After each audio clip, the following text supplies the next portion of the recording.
Sugatan ng dalawang binatilyo matapos bumanggang sinasakyan nilang motorsiklo sa isang tricycle sa Negros Occidental.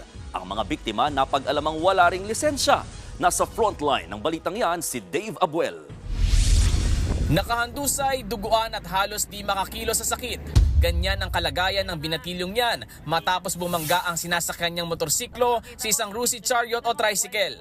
Nangyari ang disgrasya sa bahagi ng National Highway sa Barangay Hill Montilla sa Sipalay City, Negros Occidental. Nadala na sa ospital ang 15 anyos na rider at 13 anyos niyang backride. Ligtas naman ang driver ng nakabanggaan nilang tricycle. Pawang mga estudyante ang dalawa at pauwi na sana. Matuling kasi yung takbo ng motorsiklo. Tapos nag-overtake pa sila doon sa isang motorsiklo. Tsaka nabangga nila doon yung tumatawid na Rusi chariot. Napag-alamang walang lisensya ang dalawa. Hindi na nagsampa ng reklamo ang driver na nakabanggaan ng mga biktima. Pinagsabihan na raw ng mga pulis ang magulang ng mga estudyante na hindi pwedeng magmaneho ang wala pa sa legal na edad at walang lisensya. Nagbabalita mula sa Frontline, Dave Abuel, News 5. Sa Taytay, Rizal, timpog ang isang lalaking sangkot umano sa carnapping. Kinilala ang suspect na si alias Teng, 23 anyos, na tubong Masbate. Ayon sa PNP Highway Patrol Group, natiktikan nila ang suspect sa Barangay San Jose, Antipolo City at nahuli sa bisa ng warrant of arrest. Nakakulong na ang suspect. Sugatan ng isang motorcycle taxi rider at kanyang pasahero matapos silang masapul ng isang SUV sa EDSA Reliance sa Mandaluyong. Ayon sa Mandaluyong Traffic Bureau, dumaraan sa southbound lane ng mga sasakyan nang mawalan umano ng kontrol ng SUV. Doon na nito nabangga ang motor na nasa unahan niyan. Tinamaan din ng SUV ang ilang concrete barrier. Nadala na sa ospital ang mga sugatan. Nagkaaregluhan na magkabilang kampo. Nangako ang driver na sasagutin ang pagpapagamot ng mga nasugatan. Sugatan ng isang lalaki matapos tagain ng lalaking lasing sa Lawang Northern Samar. Base sa investigasyon, naglalakad lang ang biktima nang makasalubong ang suspect at kasamahan nito. Walang ano-ano pa, biglang tinaga ang biktima sa noo. Nakapalag pa ang biktima hanggang sa tumakas ang tumaga. Nakikipagsuntukan din ang biktima sa kasamahan ng suspect. Kalaunan, dinala sila sa ospital ang mga sugatang biktima. Nahuli naman ng mga pulis ang tumaga sa lalaki at nahaharap sa reklamong frustrated homicide. Napagtripan lang daw ng suspect na tagain ang biktima. Sa iba pang balita, sasampahan ng reklamong kriminal si House Speaker Martin Romualdez dahil sa umano'y insertion o mga pagsiksik ng pondo sa 2025 budget. Kasamang magsasampa sina dating Speaker Pantaleon Alvarez, Attorney Jimmy Bondoc at grupong Citizens Crime Watch. Git ni Alvarez, hindi inaprubahan ng mga insertion sa Kongreso at hindi rin ito napagkasunduan sa Bicameral Committee. Nagkakahalaga ng 241 billion pesos ang umano'y insertion sa 2025 budget. Ikinagulat din daw ni Alvarez nang matanggap ang BICAM report na may mga blankong items pero nang pirmahan ng Pangulo ay kumpleto na mga ito. Posible rin daw na minadali ang impeachment kay Vice President Sara Duterte para umano pagtakpan ng maanumalyang insertion. Nakatakdang isampa ang reklamo sa Quezon City Prosecutor's Office sa Lunes. Ito po ay nagkatotal ng 241 billion. Ngayon po, ewan ko kung matatawag natin na typographical error yan. Itong si Martin Romualdez, siya ang may pakana nito lahat. Inalmahan ng isang grupo ng mga magsasaka ang pag-angkat ng gobyerno ng mga sibuyas para mapababa ang presyo nito. Dapat hinintay na lang daw sana ang nalalapit ng anihan. Nasa frontline na balitang yan, si JC Cosico. Hindi lang mga karne at isda ang nagmamahal ngayon dahil kasama na sa listahan ang sibuyas. Sa Mega Q-Mart sa Quezon City, tumaas ng 20 hanggang 40 pesos ang kada kilo ng pula at puting sibuyas. Naglalaro na kasi sa 160 hanggang 180 pesos kada kilo ang pulang sibuyas na nooy 140 pesos lang, habang nooy 100 pesos kada kilong puting sibuyas, pumapalo na sa 120 hanggang 140 pesos. Kaya ang mga mamimili kanya-kanya munang diskarte. Siyempre, isa lang muna. Daanin mo na lang sa patis. Ay, nahati ko na lang. Dalawang luto ko yun. Mahal eh. Paliwanag ng ilang tindera, nagmahal ang kuha nila sa mga supplier. Dahil mahal ang presyo, matumal na ang benta. Halos walang bumibili. Dahil nga sa mahal. Yung dating bumibili ng 1 kilo, ngayon pa 1/4 na lang. Pa isa-isang peraso. Ngayong buwan kasi, naanganib maubos ang 8,500 metric tons na stock ng pulang sibuyas at ang 1,628 metric tons naman sa puti. Para mapigilan ang lalong pagsipa sa presyo at masigurong may sapat na buffer stock habang hinihintay ang mga bagong aning sibuyas, inaprubahan ni Agriculture Secretary Francisco Tiu Laurel Jr. ang pag-import sa 3,000 metric tons ng red onions, 1,000 metric tons naman sa white onions. Giit ng DA, ayaw na nilang maulit ang krisis noong 2022 kung saan umabot sa 700 pesos kada kilo ang bentahan ng sibuyas dahil sa kulang na supply at delay sa importation. Pag sumipa kasi yung presyo ng napakataas, ang hirap ng pababain eh. Buwelta naman ng grupong Samahang Industriya na Agrikultura o SINAG, bakit tila minamadali ng gobyerno ang pag-aangkat ng sibuyas. Nadali lang naman daw ng ilang linggo ang pagtatanim ng mga magsasaka dahil sa bagyong Pepito noong nakaraang taon. Bakit di nilang daw hintayin ang anihan bago mag-angkat? Magpapasok sila kung talagang kulang. Marami na raw kasing magsasaka nag-harvest na ng sibuyas kahit hindi pa panahon ng anihan. Dahil sa takot na bumagsak ang farm gate price ng sibuyas, oras na dumating ang imports. Giit ng DA, kakaunti lang naman ang aangkatin. Kung iintayin natin yon, by that time baka sobra ng taas ng presyo ng sibuyas. Magkakaproblema naman tayo sa presyoan. Darating ang mga inimport na sibuyas sa February 20. Nagbabalita mula sa Frontline, JC Cosico, News 5. Abiso naman sa mga kapatid nating motorista, posible ang bawas presyo sa petrolyo sa susunod na linggo. Sa forecast ng UniOil, hanggang 10 centavos ang posibleng tapya sa kada litro ng diesel. Wala namang nakikitang galaw sa presyo ng gasolina. Paliwanag ng Energy Department, bunso dito ng pagbaba ng oil production ng Organization of the Petroleum Exporting Countries nitong Enero. Maging ang plano umanong pagpapataw ng taripa sa langis ni US President Donald Trump sa Canada, Mexico at China.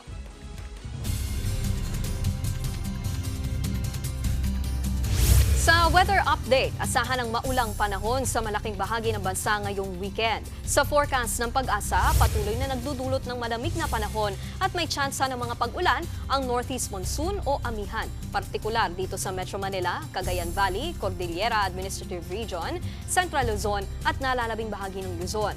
Shear line o ang banggaan ng mainit at malamig na hangin naman ang nagpapaulan sa Bicol Region, Calabarzon, Mimaropa, Eastern Visayas at Aurora. Habang easterlies naman o mainit na hangin mula sa Dagat Pasipiko ang umiiral sa Caraga, Davao Region at nalalabing bahagi ng bansa. Susunod, Department of Health nababahala sa dumaraming kaso ng hand, foot and mouth disease sa Cordillera. 68 million pesos na halaga ng shabu nasabat sa isang parking lot sa Pasay City. At singer na si Frenchie D muling inatake ng Bell's palsy. Lahat ng yan sa pagbabalik ng Frontline Pilipinas Weekend.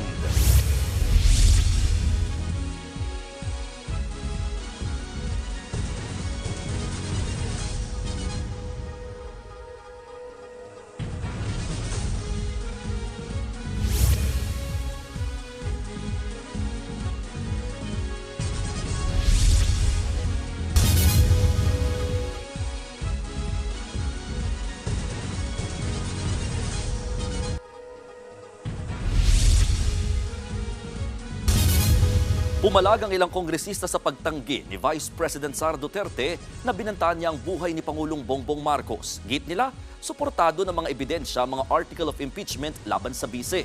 Nasa frontline ng balitang yan, si News 5 Mindanao correspondent Bril Montalvo. Magkita na lang sa impeachment court. Iyan ang buwelta ni Manila 3rd District Representative Joel Chua sa naging pahayag ni Vice President Sara Duterte kahapon sa kanyang press con. Naitanong kay VP Sara kung ano ang pakiramdam niya matapos ma-impeach ng Kamara. Ang pabirong sagot ng Vice Presidente. Mas masakit pa ang maiwanan ng boyfriend o girlfriend kesa ma-impeach ka ng House of Representatives. Dagdag ni Chua, isa sa mga impeachment prosecutor, handa na raw sila kay VP Sara. Giit naman ni Surigao del Norte Representative Robert Ace Barbers, Matibay ang mga ebidensya para sa impeachment charges laban sa bise. Sinabi yan ni Barbers matapos sabihin kahapon ni VP Sara na hindi umano niya binantaan ang buhay ni Pangulong Bongbong Marcos. I did not make an assassination threat to the president. Sila lang nagsasabi niyan. Ayon sa mambabatas, kasama raw sa first article of impeachment ang naging pagbabanta umano ni VP Sara sa Pangulo dahil may kalakip itong mga ebidensya gaya ng video. Kabilang dyan ang sinabi niyang ito noong Nobyembre. May kinausap na ako na tao. Sinabi ko sa kanya, kapag pinatay ako, patayin mo si BBM, si Lisa Araneta at si Martin Romualdez. No joke. Dagdag pa ni Barbers, lahat ng articles of impeachment ay mayroong basihan at may kalakip na ebidensya. Kumpiyansa umano si Barbers na lalabas ang katotohanan sa impeachment trial ng Senado. Ayon naman kay Senate President Chis Escudero, hindi nila maisasagawa ang impeachment trial ngayong nakabreak ang Kongreso. Tingin ni Escudero, sa pagbabalik na ng sesyon sa Junto ang pinakamaagang pwedeng mag-convene ang Senado bilang impeachment court. Pagkatapos na rin yan ng Bilang Pilipino 2025. Nagbabalita mula sa Frontline, Bril Montalvo, News 5. Nababahala ang Department of Health sa dumaraming kaso ng hand, foot and mouth disease sa Cordillera. Ang karamihan pa sa mga tinatamaan, mga estudyante. Nasa frontline na balitang yan, si Rainiel Pawi. Nag-umpisa sa rashes sa kamay at paa hanggang sa nilagnat. Ganyan ang sinapit ng 9 na taong gulang na anak ni Rose matapos tamaan ng hand, foot and mouth disease noong nakaraang taon. Noong una, inakala raw nilang simpleng allergy lang hanggang sa lumala. Napilitan silang dalhin ang bata sa ospital. Pero yung umpisa lang maliliit na buko lang siya. O pati sa mouth niya hanggang ngala-ngala. Maliliit lang naman na nagtutubig kasi hindi makakain talaga ang bata. Tiis-tiis talaga. Gumaling naman kalaunan ang anak ni Rose. Ang Department of Health nababahala ngayon dahil mas dumami ang mga kaso ng naturang sakit sa Cordillera Region. Simula nitong Enero hanggang Pebrero, pumalo sa 171 ang kaso ng hand, foot and mouth disease sa rehiyon. Mas mataas yan kumpara sa 101 na kaso noong nakaraang taon. Pwede kasi itong mapansin sa ating may mga travel tayo, nag-travel tayo sa ibang area na may mga cases na mga ganito. And then yun nga, pag may mga hindi magandang nararamdaman, uubo na lang mga ganyan. Kasi ito ay isang viral, kaya madaling mabilis na kumalat. Mayroon ding mga kaso sa Benguet, Baguio, Ifugao at Mountain Province. Sabi ng DOH, posibleng mayroong nangyaring hawaan sa loob ng paaralan at ilang barangay. Nagkataon po na yung nakita nating pattern ay nagkumpul-kumpul sila sa school. So what we're advocating now ay sana po ayusin natin yung ma-interrupt natin yung transmission dahil mas common po siya sa children. Para maiwasan ang hawaan, nagpatupad na ng no sharing of bottle policy ang ilang eskwelahan sa Baguio City. Bawat estudyante, kanya-kanyang bitbit dapat ng lalagyan ng tubig. Ayon sa DOH, kalimitang nakukuha ang hand, foot and mouth disease sa pamamagitan ng droplets dulot ng pagbahing o pag-ubo. Nakukuha rin ito sa paghawak sa mga bagay na kontaminado ng virus, pati dumi ng tao.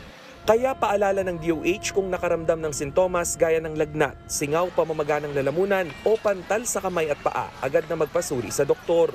Nagbabalita mula sa Frontline, Rainiel Pawid, News 5. Naka-score ang mga otoridad sa magkakahiwalay na operasyon kontra droga. Kabilang na ang pagkakawasak sa higit 2 milyong pisong halaga ng marijuana sa isang taniman sa Sarangani. Nasa frontline ng balitang yan si Nina Ongpauco.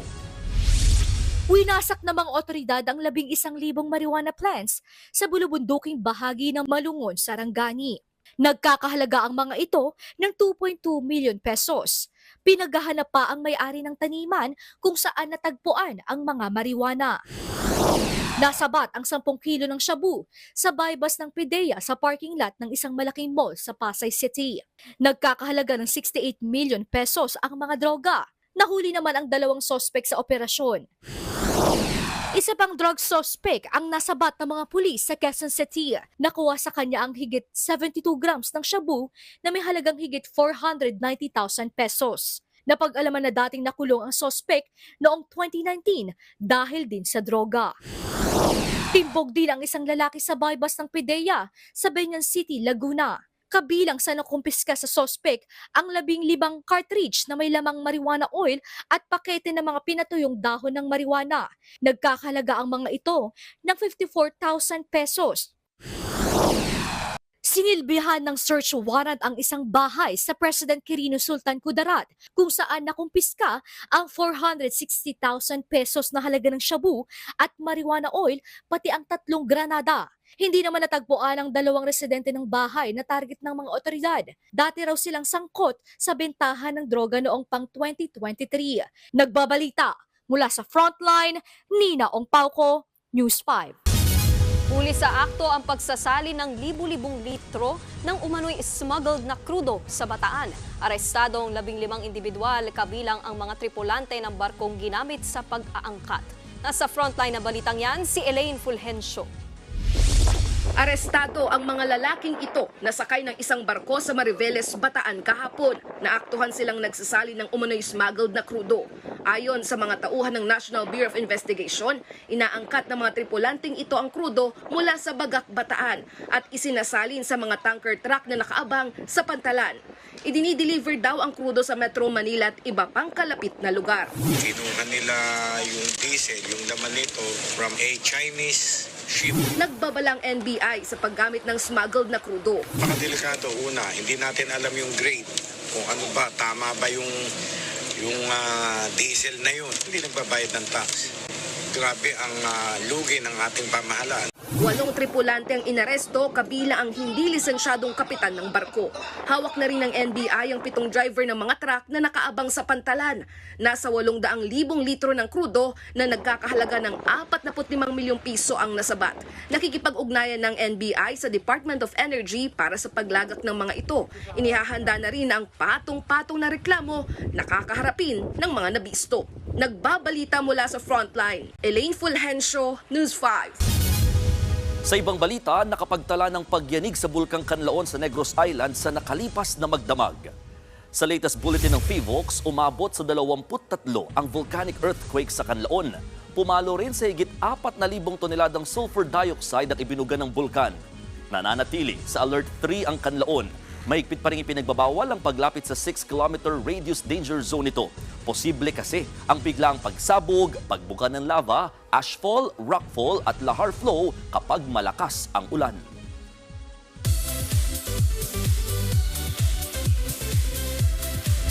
Huling inatake ng Bell's palsy ang OPM singer na si Frenchie D. Sa video na in-upload ni Frenchie sa YouTube o sa Facebook, sinabi niyang pangatlong beses na siyang inatake ng karamdamang ito. Kwento niya, kumakain lang siya nang bigla siyang makaramdam ng pagbabago sa kanyang panlasa. Uminom daw siya ng tubig pero hindi na niya makontrol at kusa na lang itong tumulo mula sa kanyang bibig. Agad siyang pumunta sa ospital at doon nakumpirmang inatake na naman siya ng Bell's palsy. Ang Bell's palsy ay paralysis o panghihina ng nerves sa mukha na nagkokontrol sa ating facial muscles. Susunod, mister inaresto matapos ikulong sa minamanayong truck ang kanyang mag-ina.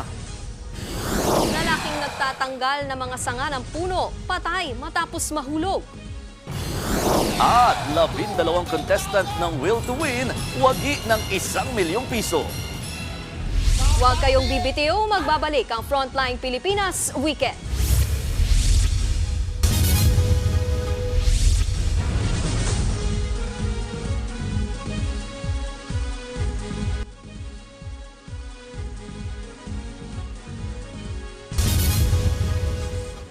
Arestado ang isang lalaki matapos sumanong ikulong ang kanyang asawa at menor de edad na anak sa minamanehong truck. Itinanggi ito ng suspect pero inaming nasakta na ang misis dahil sa selos. Nasa frontline na balitang yan si Nina Ongpauco. Naresto ka namin nasa bisa ng warrant of arrest. Hindi na nakapalag ang lalaking ito nang arestuhin ng mga otoridad sa Maynila. Noong Huwebes, ang 48 taong gulang na sospek ay nagtatrabaho bilang driver sa port area. Pero ang truck na kanyang minamaneho, ginamit niya umanong kulungan para sa kanyang sariling mag-ina. Ayon sa mga pulis, kinulong niya ng 3 araw ang kanyang asawa at 3 taong gulang na anak. Nangyari yan Hulyo noong nakaraang taon. Yung asawa niya ho, ang masakit pa ho, ikinulong niya ho sa loob ng kanyang truck van. For 3 days po. Kaya po pagka dudumi at iihi, binibigyan lang ho ng plastic at kung kakain. Imagine niyo 3 days po, may kasamang 3-year-old na bata po. Pinakawalan din naman daw ng sospek ang mga biktima. Nakapagsampa ng kaso ang kanyang misis pero ngayon lang nailabas at naihain ang warrant of arrest. Napag-alaman din ng mga otoridad na sinasaktan na ng sospek ang mga biktima bago niya ikulong ang mga ito sa truck. Nakakita ho yata ng something sa kanyang cellphone ng kanyang asawa kung saan nagkaroon yata ng silusan at umabot sa hindi pagkakaintindihan.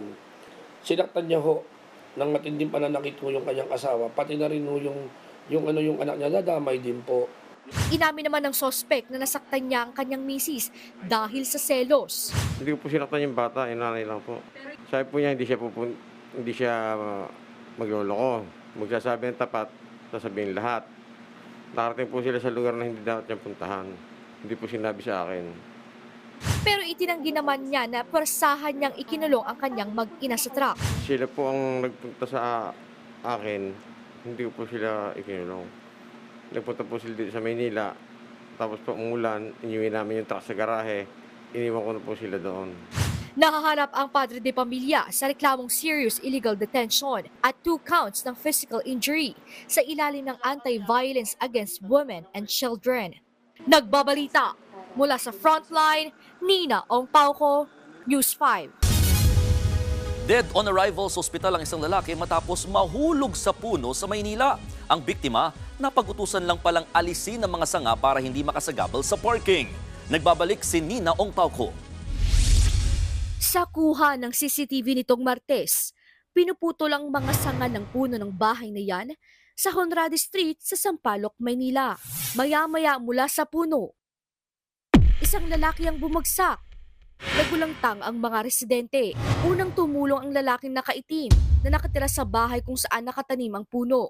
Halos 1 oras bago nakaresponde ang mga rescuers sa 51 anyos na si Renato Barba. Dinala siya sa ospital pero idiniklarang dead on arrival. Nagulat naman ang misis ng biktima sa nangyari. May pumunta sa akin yung pamangkin ko, kaya napasugod po ako, kaya ako nalaman. Pero hindi ko expect na papanik siya sa puno. Ang trabaho talaga niya gumagawa ng bahay. Napag-alaman namang napag-utusan lang si Mang Renato na alisin ang mga sanga para hindi makasagabal sa mga nagpaparada ng kanilang sasakyan. Napag-alaman ding bawal mag-park sa naturang lugar. Sasagutin naman ng may-ari ng puno at ang nag-utos ang bahagi ng gastusin sa burol at pagpapalibing sa biktima. Talagang aksidente. Basta nag-usap kami sa barangay, hindi naman rin ako papaya pag hindi maayos o ano. Awa ng Diyos, maggumanda naman po yung pag-settle namin. Nagbabalita mula sa Frontline, Nina Ongpauco, News 5.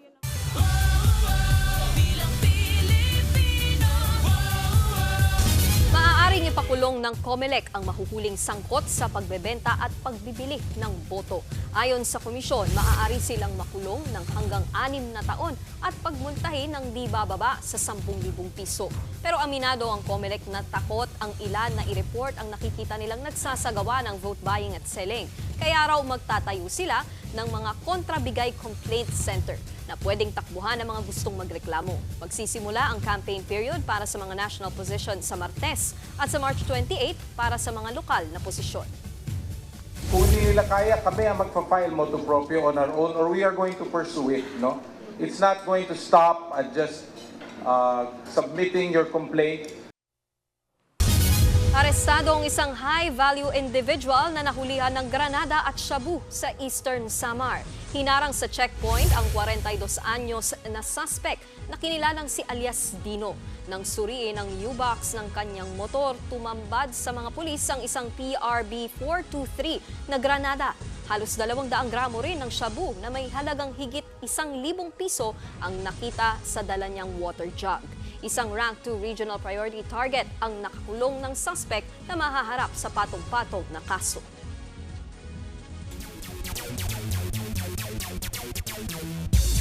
Tuloy-tuloy ang pagsabak ni world-class Pinoy pole vaulter EJ Obiena sa ilang tournament sa Europe. Sa isang Facebook post, ibinahagi ng Olympia ng ilang pictures niya habang nagpa-practice. Ilan sa mga sasalihan niyang kompetisyon ay sa Metz, France at sa Germany. Target niya uli na maka-podium finish para maiangat ang world ranking niya. Bumaba sa world number 4 si EJ kamakailan. Malaki ang naging epekto dyan ng mahabang pahinga niya noong nakaraang taon dahil sa spine injury. Naka-4th place finish ang mga pambato ng Team Pilipinas sa curling mixed double sa Asian Winter Games. Nakaharap ni na Mark Pfister at Kathleen Doberstein ang mga pambato ng China sa bronze medal match. Magandang simula ng dalawang Pinoy pero humabol ang China hanggang sa tuluyang maiuwi ang panalo. Bigumang maka-podium finish, impressive pa rin ang naging kampanya ng Pinoy duo. China lang ang nakatalo sa kanila sa group stage. Nakaabot din sila sa semifinals pero nabigo kontra sa Japan.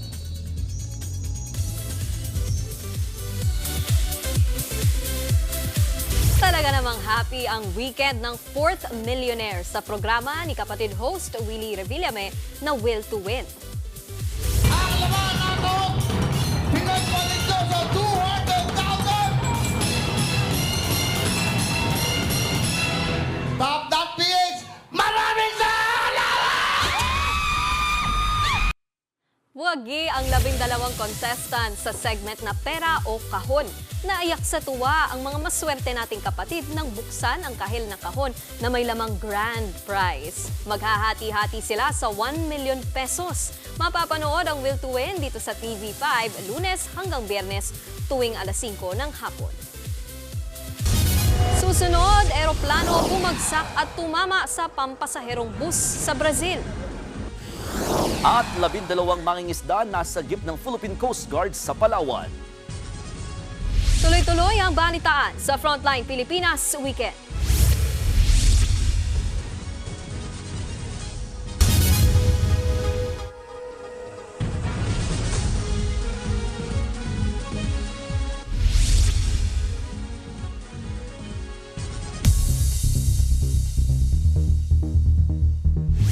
Dalawa ang patay at 6 ang sugatan sa isang plane crash sa Brazil.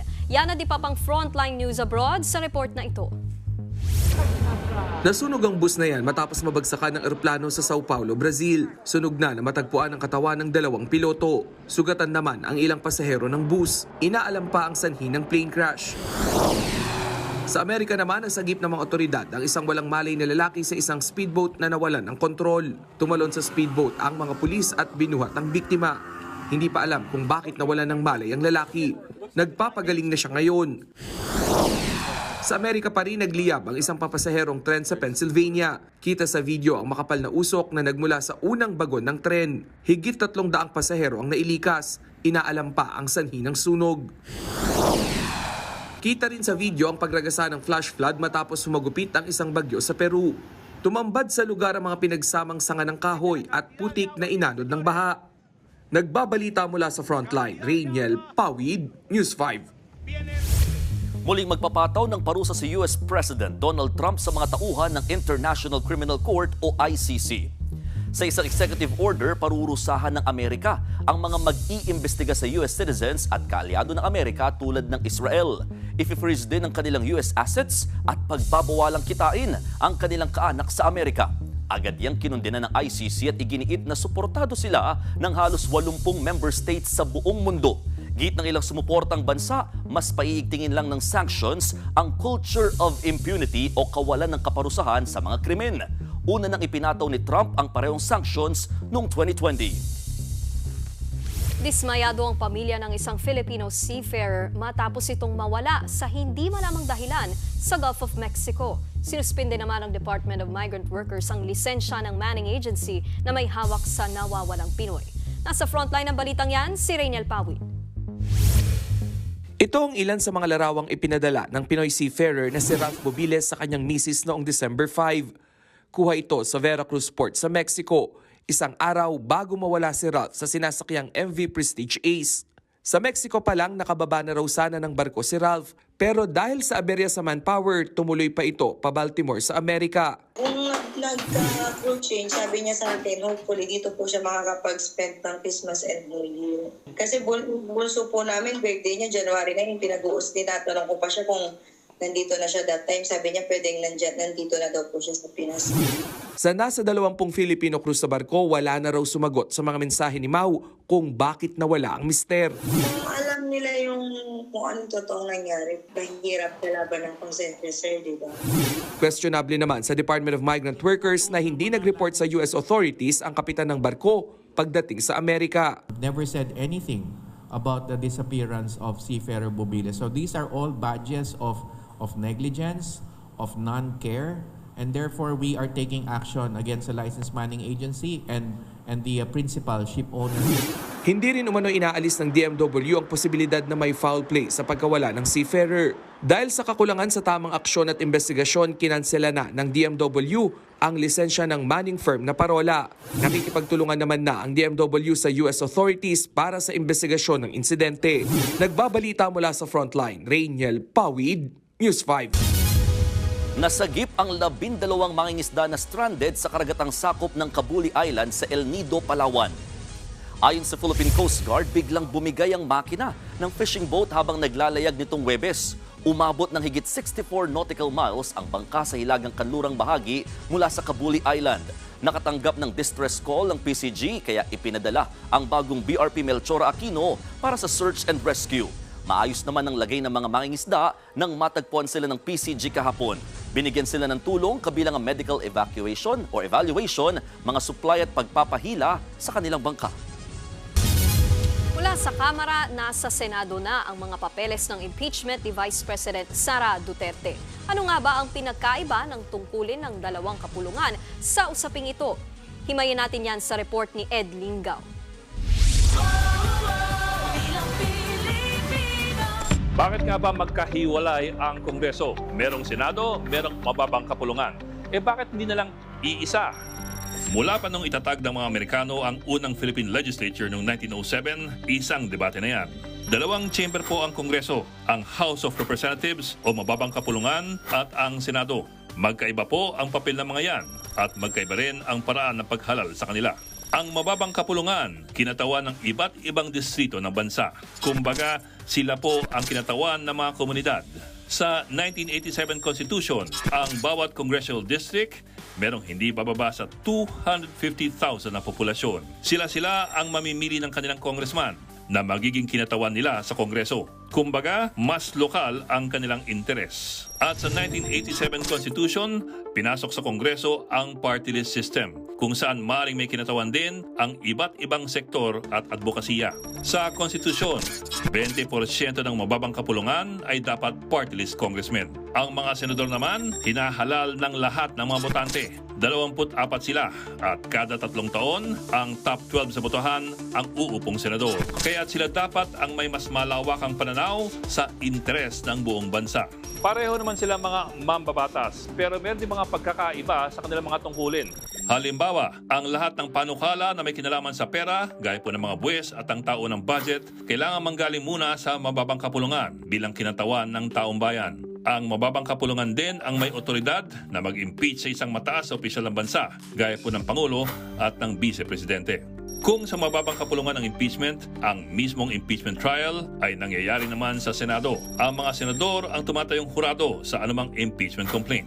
Ang Senado rin ang may tanging kapangyarihan na mag-aproba ng mga tratado or international agreements. Maliban sa pagbabalangkas ng batas, ang legislatura din ang nagsisibing check and balance ng ehekutibo.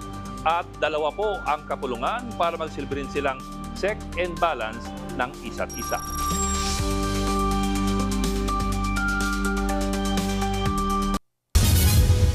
Susunod, presyo ng mga bulaklak sa Dangwa, nagmahal na ba?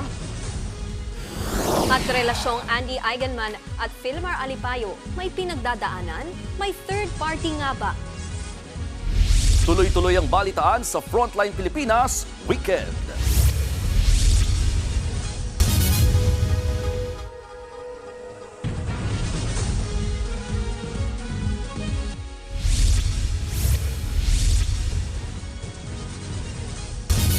Sa mga wala pang Valentine's Day gift dyan, alamin natin kung magkano na nga ba ang presyo ng bulaklak sa Dangwa. At live mula sa Maynila, nasa frontline ng balitang yan si Faith Del Mundo. Faith? Yes, Nikki, ilang araw na nga lang ay Valentine's Day na sa mga naghahanap ng pangregalo. Narito ang ating mga gift suggestions mula rito sa Dangwa. 6 na araw pa bago ang Valentine's pero si Tristan bumili na ng regalo para sa kanyang kasintahan. Mas mura po siya ngayon. So feeling ko po mas makakabuti po para po sa akin po financially din po kasi estudyante lang din po ako.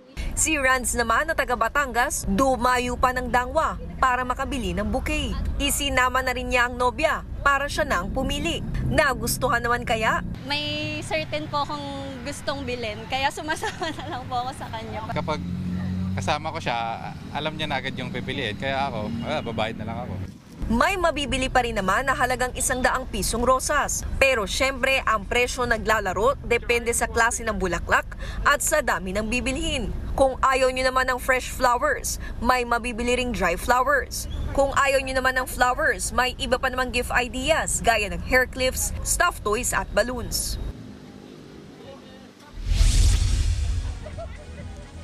Nikki, asahan niya habang papalapit yung araw ng mga puso ay tataas yung presyo ng mga bulaklak. Kaya naman kung ikaw ay may budget na, mas mainam na talagang bumili na ng mas maaga. Kung makikita nyo nga ngayon dito tayo sa Dangwa, ngayon pa lang 6 na araw bago yung Valentine's pero marami pa rin nga yung mga namimili. Pero asahan nga yan, February 12 to 15 o 12 to 14 ay talagang mas madami na yung bibili at mas tataas nga yung presyo. Sabi ng mga tindero na kausap natin, nasa 50 to 100 pesos. Conforme nga yan, depende pa yan sa klase ng mga bulaklak. So kung makikita natin dito, ito, pinakamabili sa kanila yung mga fresh flowers. Try nating makausap ng mga tindero kung magkano na nga ba yung mga bulaklak ngayon. Sir, talaga bang parehas pa rin yung presyuhan ng bulaklak?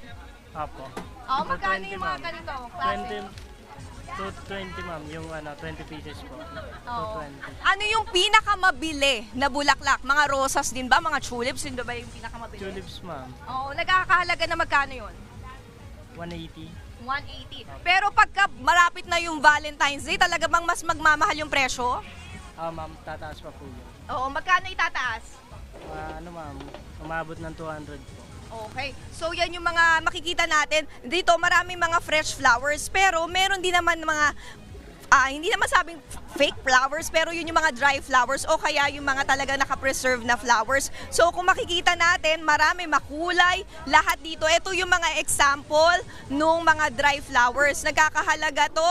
Magkano nagkakahalaga dito? 800 to 1,000 pesos. Tama? Okay. So ngayon nga medyo marami na rin yung tao dito sa Dangwa. Kaya nga kung makikita natin, ngayon ay marami ng tao. Pagpalapit ang araw ng mga puso, asahan nga na mas marami ang mga dadagsa dito sa Dangwa. Nikki. Ayan, nagmahal na nga ang presyohan ng mga bulaklak. Ang tanong, mahal ka ba niya? Maraming salamat, Faith Del Mundo. Wala pa man ang araw ng mga puso, naiiba ang trip na date ng ilang bumisita sa Malabon Zoo.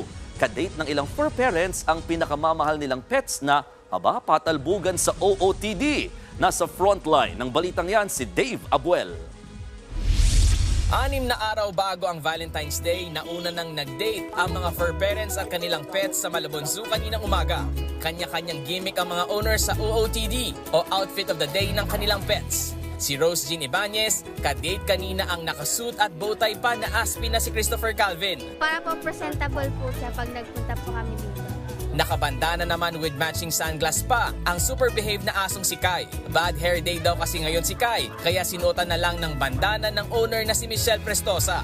Since Valentine's po, sila yung kadate po namin. Para mapasyal din po sila dito sa Malabon Zoo po. Hindi rin nagpatalo sa damit ang all dressed up na Persian cat na si Willow. Importante raw para sa kanyang fur parent na si Nicole Galleta ang mga ganitong aktibidad para mas makaband pa ang kanilang mga alaga. Actually, parang tradition na namin yan na every Christmas, Valentine's, and birthday niya, kami yung magkasama.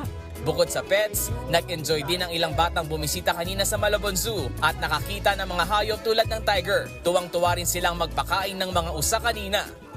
Ayon sa pamunuan ng Malabon Zoo, kung wala pa kayong plano sa Valentine's Day, pwede kayong mag-date dito sa zoo at makasama ang ilang hayop tulad ng orangutan na ito na si Marimar. si Marimar po naghahanap ng date na yung Valentine's Day. So, punta na po kayo lahat dito and have a photo taken with her.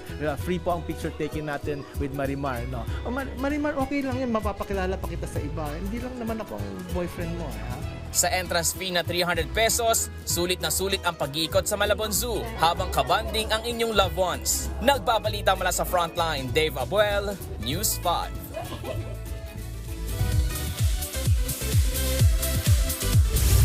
Ito naman ang mainit sa showbiz. Hindi raw naniniwala ang aktres na si Andy Eigenman na nag-cheat sa kanya ang asawa niyang si Filmar Alipayo.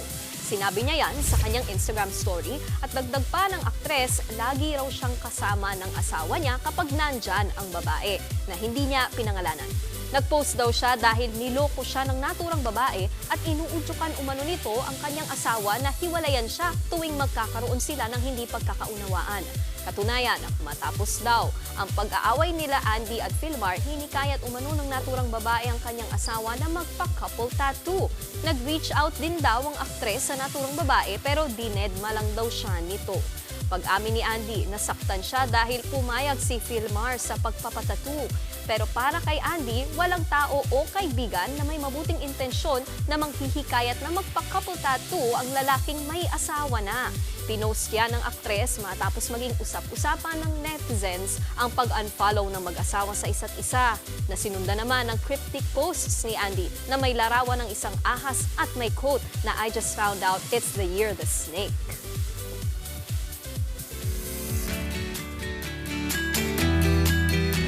From usapang heartbreak, Mon, may Valentine's Day plans ka na ba? Wala pa. Nag-iisip-isip pa tayo. Nag-iisip-isip, may pinaplano. Ito, pwede mong isama sa list of date places nyo ang bagong digital art museum na nasa Parañaque lang. Uy, okay yan ah. Silipin natin kasama ang ating weekend buddy, Mondi Lopez.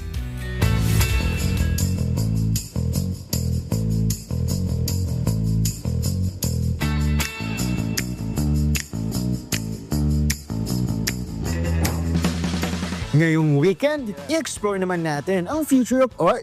Dito sa A-Museum sa Parañaque City, matatagpuan ang pinakamalaking digital museum sa bansa na may sukat na 5,000 square meters. Magandang i-spend yung weekends dito sa A-Museum dahil syempre hindi lang mag-bond yung family. Well-curated din yung ating mga arts dito and visuals for kids and hanggang sa adults para meron tayong art appreciation. Hindi lang ito basta simpleng art exhibit dahil ginagamitan ito ng immersive digital art technology para mas maging exciting at interactive ang art. May iba't ibang team rooms sa pagpipilian. Gaya na lang ng Eternal Touches kung saan collab-collab ang light at shadow. Bibida rito ang ilang classic painting. So nandito tayo ngayon sa Eternal Touches kung saan yung mga painting noon nababalikan ng mga guests kasi parang nasa loob ka rin mismo ng art piece.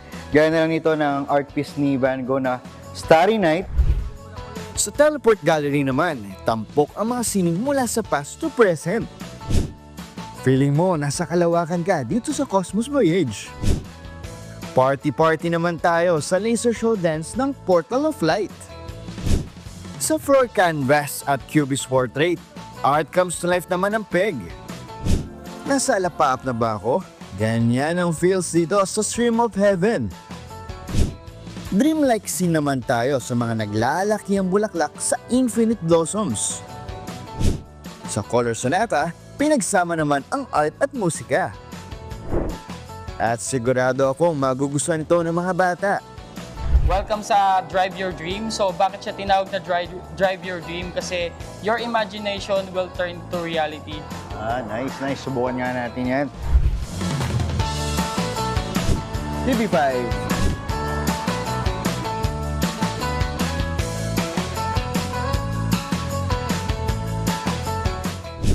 Ito ang makabagong pasyalan para mas ma-appreciate ang art. Bukas ang A-Museum araw-araw mula 12 p.m. to 9 p.m. Pwede mag-book online o mag-walk-in. Kita-kits na mga art lover at mga young adventurer. Mondi Lopez, News 5. Yun na nga, hindi siya pang Valentine's lang. Pwede siya sa pamilya, di ba? Ayos. Sa art lover, gano'n. At yan ang mga impormasyong dapat niyong malaman, mga balita para sa may alam at may pakialam. Kami ang inyong mga kasangga sa Frontline Pilipinas Weekend.